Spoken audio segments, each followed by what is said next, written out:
music, everything was changing so radically and so drastically that the people in power had a very an accurate sense that they were losing control and that change was inevitable. And they threw water on it. And they did a great job. If you look at it from that perspective, the difference between it's terrible what they did, but it was effective in that from 1970. A great job of throwing water on it. Yeah, a great job of changing culture, which was changing in a potentially beneficial way for everyone. To get us to recognize that we truly are all one, and that the way to make things better for everyone is to make things better for the most disadvantaged. And this was the civil rights movement, right? And this was the anti-war movement. This was recognizing that people are being taken advantage by the military-industrial complex and just sent overseas so that they could profit. Amen. The first guy that I met that really changed my perspective on the world, especially in terms of what I could potentially do as a lawyer, was Jerry Lefcourt. Jerry Lefcourt was Abby Hoffman's lawyer. He was the lead attorney in the Panther 21 trial. I was like a kid. I was in my late 20s, and I was met with him to help him pick a jury on a case. And I had read about him before. And he saw something in me. We hit it off. He became like my surrogate uncle. And he would regale me with tales of his the Panther 21 trial. And here's a guy that was kind of winging it in his late 20s and could feel the change that you're talking about happening, and he could feel the weight against him, the pushback coming from the other side, where he would get death threats, he would get bomb threats at his office, where he could not even see his client in jail approaching trial, and had to get on a cherry picker in outside the jail to be able to get even with the window so that they can communicate. So Jerry Lefcourt, and he, by the way, got a full acquittal in the Panther 21 trial against all odds. He was the first person that told me about COINTELPRO. Hey. Nice car. Thank you. Do you guys know if there's a diner or a restaurant nearby? Sorry, the only diner in town is closed. That's unfortunate. But we have several vending machines containing snacks. Right over by the office. Okay, thanks. Do you have change for $3? Yeah, I do. I like your badge. Oh.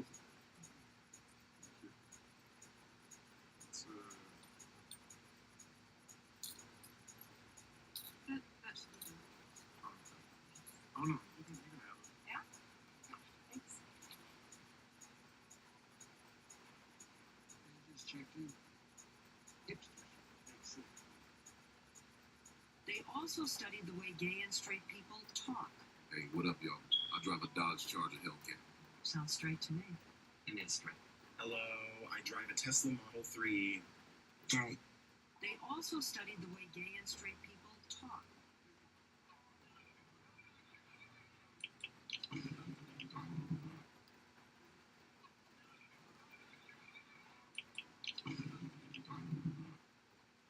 How do these channels post so often? They're using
this was like flew in the face of Leave It to Beaver, flew in the face of, you know, Father Knows Best.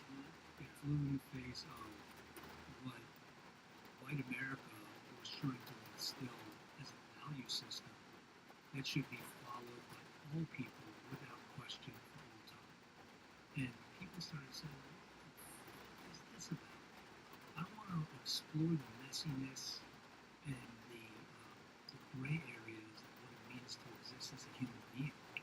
And that expression, whether it was Richard Nixon, the people around him that got their backs up, you know, so if you are a student of history and you start to understand sort of why we're here, rather than just what we're here for, I think these things for me are a little bit easier to understand when somebody comes at me and calls me a race baiter.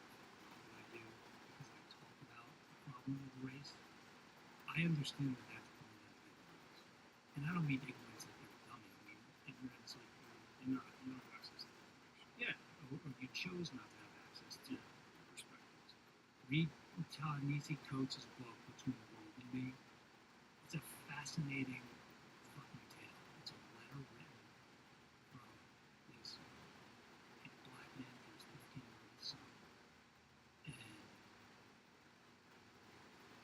it's a life-altering book for me because it puts you into his soul of what it has been like to grow up as a black man in this country. And it stops me in my tracks when I think about it, when I talk about it, because it's like the only way that we can get to a more common understanding is to, you know, I think to read books like that, to talk to people who are so closed off and closed-minded. And again, I keep on sort of adding this disclaimer, maybe this is my aversion to getting attacked. I am not excusing if Sheldon did this. I just think that it's not so simple as, oh, you helped some guy get out and get resentenced, and look what he did, and fuck all these people in the fucking movement. Okay, you're entitled to that. That's where I leave it. Yeah, you can't listen to me. You know. It's just that you're going to have those people that are always going to test. There's always going to be people with limited information perspective. And limited information people sometimes are the loudest and the most vocal about it. Also the ones who are least willing to objectively assess how they came to the conclusions that they're so vocal and not found. You know, limited information people, it's a big, I mean, that's why clickbait headlines. Well, look, I mean, love that shit. that's why you get attacked sometimes by, you don't know about it because you don't read it. That's why you get attacked sometimes. Some people try to send it to me. It's funny. I mean, hey man, fuck off. Stop sending that shit. You know, someone in my family, a cousin of mine, sent me a link to a story about you endorsing Trump and wrote, what the fuck? And I said, right, what the fuck? Why are you sending this to me? Like, first of all, what the fuck? What the fuck are you? Because you all of a sudden support this woman, who, by the way, probably should have accepted the invitation to come on the show. It would have been the difference between people getting to actually know who the fuck she was. But putting that aside, it's like, I have to do a much better job of filtering that stuff out, because the notion that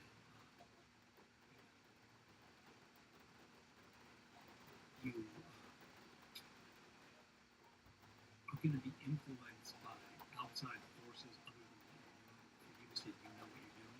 I like to think I know what I'm doing. I feel like I'm doing, good things, and I just got to keep on working in that direction and not let what happens slow me down, try to learn from it, and go forward. Look, I don't want this to come across as like constantly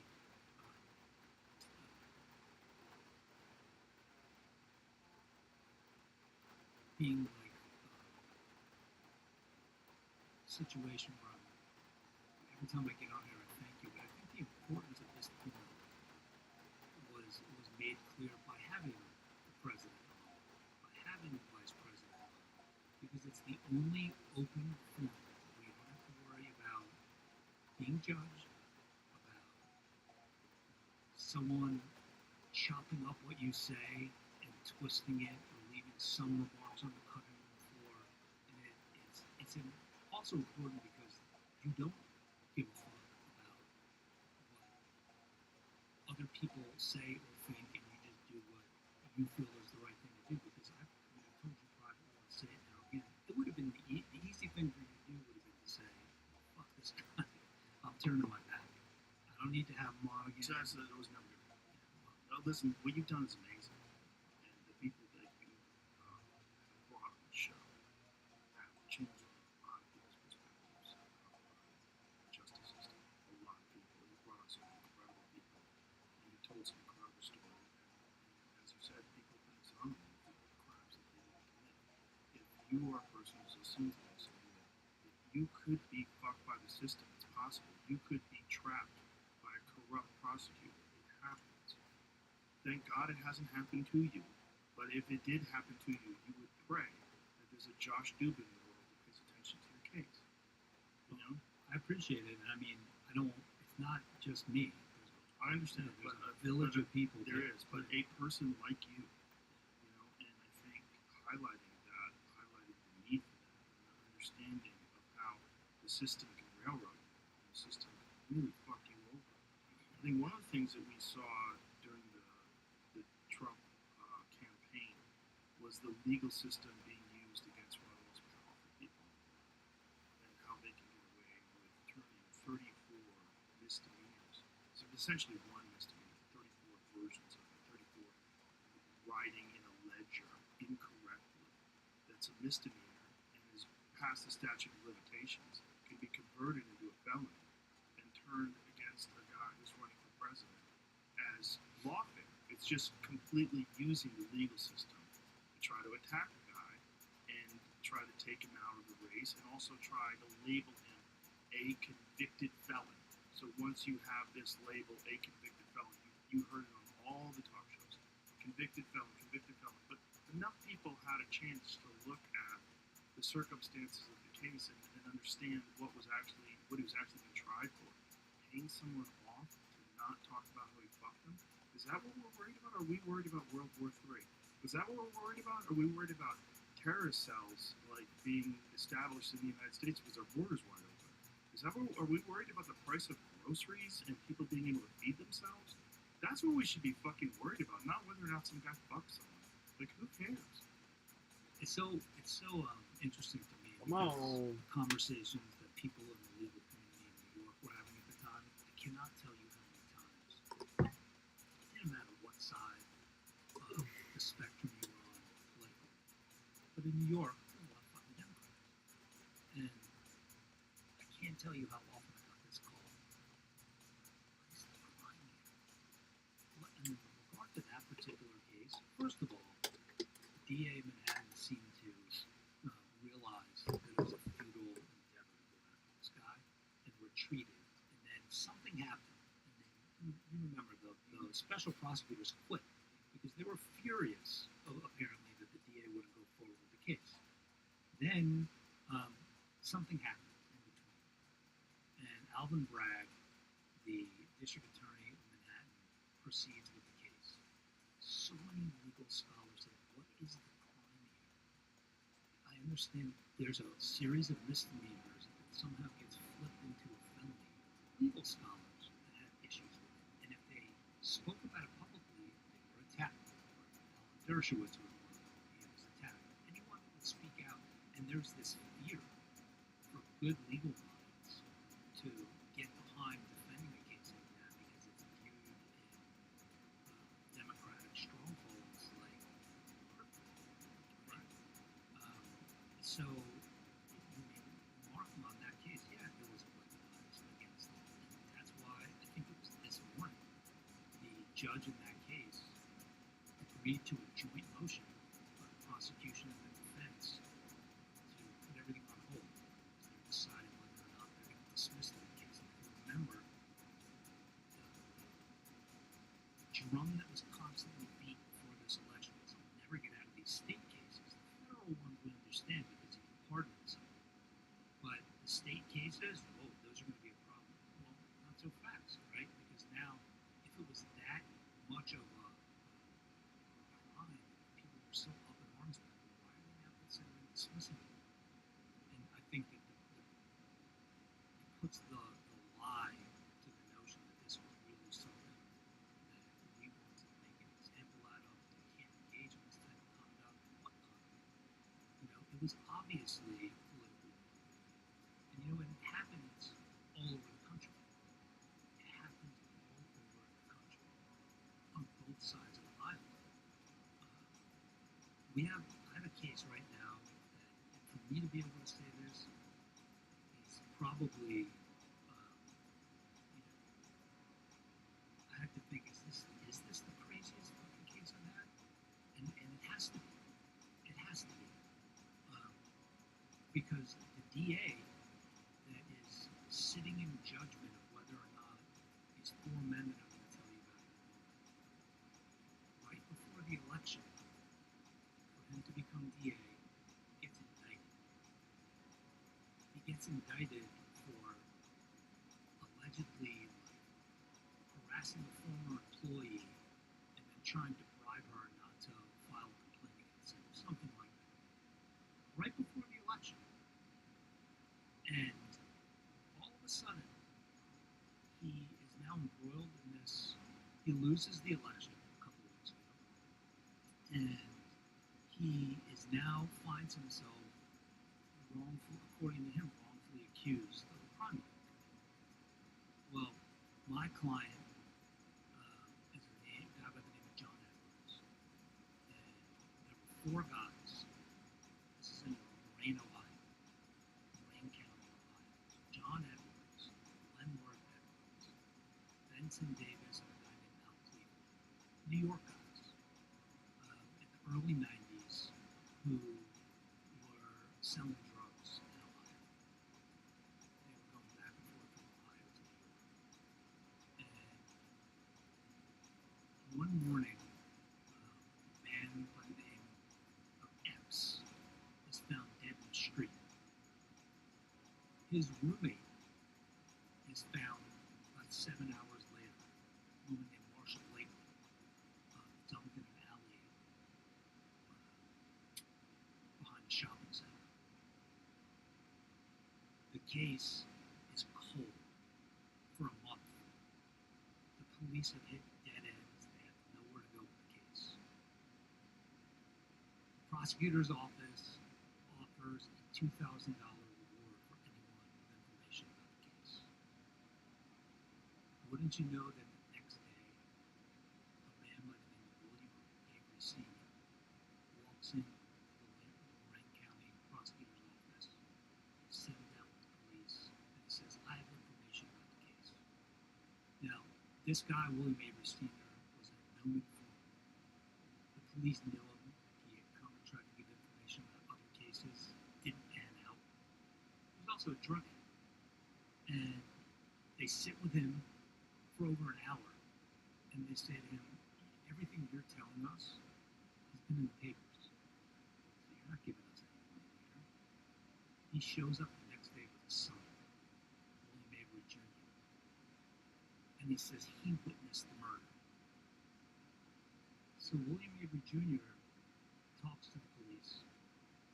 At the end of that interview, he goes, what about the reward money? And the officer says, let's turn the tape recorder off and let's talk about that. They tell him, we're not giving you the reward money because now you're telling us that information that's been in the papers, and all you're telling us is that you saw Marshall Blakely assaulted in an apartment. You're not telling us anything about the murder. The very next day, he shows up and says that Al Cleveland told him that he murdered Marshall Blakely. So let's put a bookmark in because I decided I wanted to do something a little different. At the end of the episode, I'm going to give you a Twitter account I've submitted today a 40-page submission. All of the exhibits that are mentioned in that submission to the Lorain County prosecutor. His name was J.D. Tomlinson. So now I'm going to invite the public. Before you go writing a letter to him or calling him, you read the submission, look at the exhibits yourself. Because what often happens is that in these reinvestigations, prosecutors' offices have something called a conviction integrity unit, where they say they'll reinvestigate the case. And the very first thing they make you do is sign a no media agreement, that you won't go to the media. Because the last thing they want you to do is what I just did, is to talk about the case publicly. So we're not in a conviction integrity unit. We're trying to appeal to a prosecutor, J.D. Tomlinson, who, from what I understand, has told Al Cleveland's wife, because I've spoken to her. Her name is Roberta. Great woman. Came up to her in the summer at a barbecue and said, when I was a law student, I sat in on your husband's trial. And it always bothered me. And I want you to come in and have your lawyers come in. I'm going to do the right thing. And now that he's been indicted, he has gone silent. I haven't heard from him. I've texted him. I see you read from the messages because he has read receipts on it. I guess he doesn't know that. And I've asked him for his time. I think in his wildest dreams, he probably never could have imagined that the case was going to now become national news. He has between now and December 31st to do the right thing and exonerate them. The incoming DA would never do it, I don't think, from what I've heard. So I'm going to invite the public, and I'll give you the link at the end, and I want to tell you the rest of the story. Because some of the things I tell you, you're going to say, come on, that can't be true. So I have the exhibit sitting in a folder for everybody to read. But, I think that the justice system has been weaponized against J.D. Tomlinson because he was coming up for a re-election. There's all sorts of personal animosity between him and the guy that just got elected. There's allegations, at least, that the guy that just got elected helped him, was somehow involved in, getting him indicted by a special prosecutor. I don't know if it's true or not, but it doesn't just happen on the big national stage. Right. It happens all over the place, and you just don't always hear about it. Well, I think the fact that it happened on the big national stage, the way it did, and not just the case of the hush money, but also the case of Mar-a-Lago being overvalued, which is preposterous. That was one of the most ridiculous ones. They listed it, what, $17, $18 million? I would buy 5 of those if they were available for $18 million. You know how much money you would make with that kind of property? No. I've been there a bunch. I've seen it. It's magnificent. Yeah. You walk in there and you feel like, Marjorie Post bought it and had it designed. It's magnificent. Forbes, I think, had valued it between $700 and $900 million. Is that true? Find out what the valuation was. But independently, before all this shit, it had been valued, and I think Trump valued it over $1 billion, which of course. And he's doing it to the bank, right? Trying to get a loan. Paid the loan off with interest. Everything was fine. There's 0 victims involved in this. And the fact that they want to say that it was actually, so what does it say here? Okay, 350. Okay. So the club had revenues of $25.1 million for the calendar year 2017, 22 in 2018, 21 in 2019, 22 and 2022. Forbes estimated the value of the estate around $350 million. I think Trump jacked it way higher than that. And I think I read somewhere that someone had said between 7 and 9 if you could, what a real estate valuation would be, what it's actually worth in the state that it's at. I think there was an issue though that it was wasn't it listed as a national historic landmark or something like that, Jamie? Right. So then you really can't do anything to it, which devalues it somewhat. But still, I would think, listen, $18 million is fucking crazy. There's no property like that anywhere. You feel like you're in Europe when you're there. It is a magnificent place and has some of the best food in Florida. So I I don't know that part of the valuation of something like that seems to me to be a bit subjective. It's now the home of the sitting two-time president of the United States. So yeah, but putting all that aside, Just in real estate alone, there was a lot that was sold next to it, or a home that was sold next to it. It was $50 million. it's not just Mar-a-Lago. Across the street, they have the beach club that sits right on the beach. But the point is that they're meddling into. Look, the bank could have said, "Well, we're going to send an appraiser out there, Right. and we're going to determine whether or not we agree with you that Right. it's worth that." That happens for anyone that's ever sold a home. So Yeah, the point is there's no victim. The point is it's not like he got this loan and then defrauded the bank and then defaulted on his loan and then pocketed the money. No, he paid everything back with interest. It was profitable for the bank. Everything worked out. It's like this is a bullshit case. Everyone knows it's a bullshit case. So that's another one that was in the news that everybody got a chance to see. hopefully it opens people's eyes. Look, there's a lot of white collar crimes that I've been a defense lawyer on, where you see the human cost of a prosecution, what it does to the person accused, but also their family, and to somehow crawl out from under the weight of the federal government. These take years and a fortune to defend, and oftentimes you're thinking, why did they win this case? Who are the victims here? And they come up with some loss calculation that's very theoretical. I'm talking about cases where you can't point to a victim that lost money, and you wonder why some prosecutions are brought and others aren't, and you see again what it does to not only devastate families and the accused, but is it really deterring anyone? I would never, ever enter an industry where I was working with stocks, bonds, commodities, anything that was regulated in any way by FINRA, the SEC, because